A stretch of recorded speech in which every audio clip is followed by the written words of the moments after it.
Good morning guys, welcome to food X to Z. Food X to Z এর নতুন দিনে আপনাদের সকলকে স্বাগত। আর সর্বপ্রথম আমার তরফ থেকে সবাইকে শুভেচ্ছা, শুভ সকাল।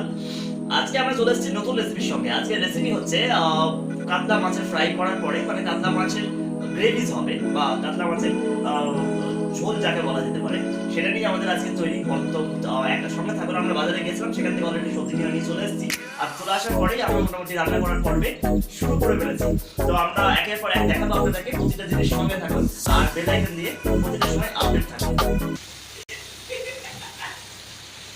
তো অলরেডি এখানে চলছে ভাজি, যেখানে আছে ডাঁটা আর সঙ্গে আছে আলু আর সামান্য পেঁয়াজ একসঙ্গে ভেজে নিচ্ছি।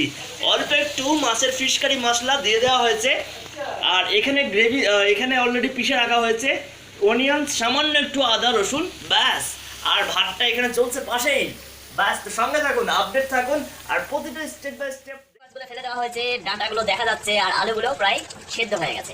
তো অলরেডি প্রায় শেষের দিকে মাছ, এরপর একটু ধনের পাতা ছিটিয়ে দিলেই কাজ শেষ। তো মোটামুটি ভাবে হয়েছে। আর আজকে তার সঙ্গে থাকছে দুর্দান্ত ফ্রাইড রাইস। ভাতটাকে অর্ধেক সেদ্ধ করে তুলে নেওয়া হয়েছে।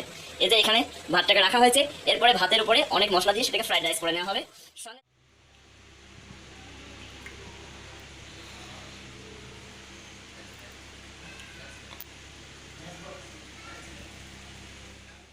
আমরা সাজিয়ে নিয়েছি প্লেটে, সঙ্গে মাছের ঝোল, ডাঁটা অ্যান্ড দেন লেবু অ্যান্ড শসা।